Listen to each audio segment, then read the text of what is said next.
जय श्री राम दोस्तों। शास्त्र, पुराण और लोक कथाओं की दुनिया में आपका स्वागत है। आज की कहानी है युधिष्ठिर का अर्धसत्य। कुरुक्षेत्र के युद्ध का 15वां दिन था।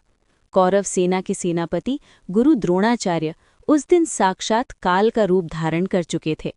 उनकी प्रत्यंचा की टंकार से पूरी रणभूमि कांप रही थी।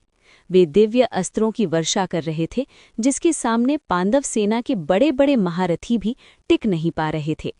ऐसा लग रहा था कि यदि सूर्यास्त तक द्रोणाचार्य इसी तरह युद्ध करते रहे तो पांडव सेना का विनाश निश्चित है। भगवान श्री कृष्ण, जो अर्जुन के सारथी थे, ने स्थिति की गंभीरता को भांप लिया। उन्होंने अर्जुन से कहा, पार्थ, तुम्हारे गुरु अजय हैं। जब तक उनके हाथों में धनुष है और मन में युद्ध करने का उत्साह, तब तक तीनों लोकों में उन्हें कोई परास्त नहीं कर सकता। न तुम, न भीम और न ही देवराज इंद्र उन्हें हरा सकते हैं। उन्हें रोकने का केवल एक ही मार्ग है, उन्हें शस्त्र त्यागने पर विवश करना। पांडवों ने पूछा कि गुरुदेव शस्त्र क्यों त्यागेंगे? कृष्ण ने रहस्य बताया। आचार्य द्रोण का प्राण अपने पुत्र अश्वत्थामा में बसता है। यदि उन्हें ये विश्वास हो जाए कि उनका प्रिय पुत्र अश्वत्थामा मारा गया है, तो वे शोक में डूब जाएंगे और युद्ध करने की इच्छा खो देंगे। अर्जुन इस छल के लिए तैयार नहीं थे, लेकिन युद्ध जीतने के लिए ये आवश्यक था। संयोगवश मालवा नरेश इंद्रवर्मा का एक विशाल हाथी युद्ध भूमि में था, जिसका नाम भी अश्वत्थामा था। श्रीकृष्ण के संकेत पर भीमसेन ने अपनी गदा उठाई और उस विशाल हाथी पर टूट पड़े। भयंकर प्रहार से भीम ने हाथी के मस्तक को चकनाचूर कर दिया और वो वहीं ढेर हो गया। हाथी को मारने के बाद भीम ने रणभूमि में अपनी गर्जनी आवाज में चिल्लाना शुरू किया, मैंने अश्वत्थामा को मार दिया, अश्वत्थामा मारा गया। भीम की गर्जना द्रोणाचार्य के कानों तक पहुंची। एक पल के लिए उनके हाथ रुक गए, उनका हृदय कांप उठा, लेकिन फिर भी उन्हें विश्वास नहीं हुआ।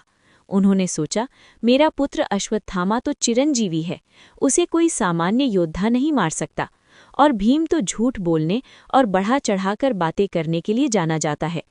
द्रोणाचार्य जानते थे कि इस पूरी सृष्टि में एक ही व्यक्ति है जो प्राण जाने पर भी झूठ नहीं बोलेगा, और वे थे धर्मराज युधिष्ठिर।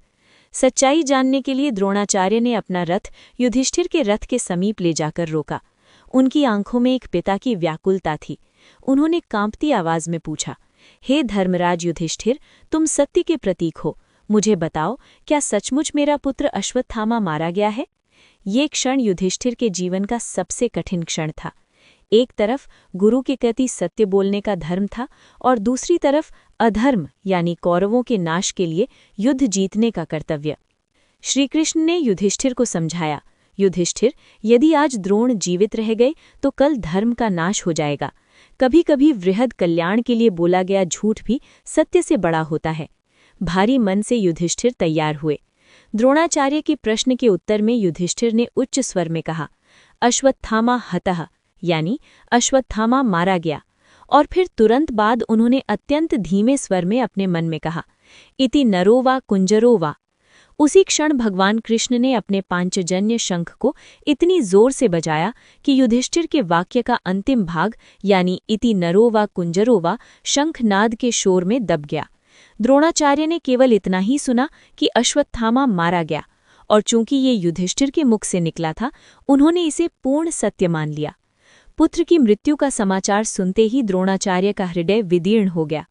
उन्हें लगा कि जिस पुत्र के लिए वो ये विनाशकारी युद्ध लड़ रहे थे, जब वही नहीं रहा तो इस युद्ध का क्या औचित्य। अत्यंत शोक में उन्होंने अपने दिव्य धनुष और बाण वहीं रथ पर त्याग दिए। वे रथ के पिछले भाग में जाकर बैठ गए और विष्णु का ध्यान करते हुए समाधि में लीन हो गए।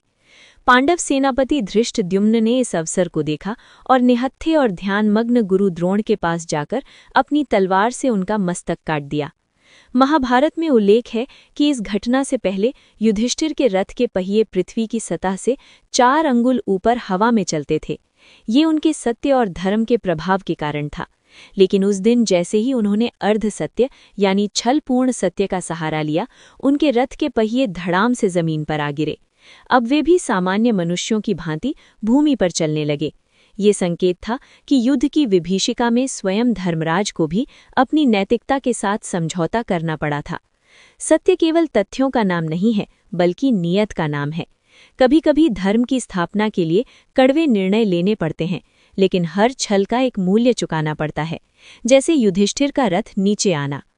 हमारे साथ बने रहने के लिए धन्यवाद। चैनल को लाइक और सब्सक्राइब जरूर करें, इससे हमें और भी अच्छी कहानियां लाने का प्रोत्साहन मिलता है। जय श्री राम।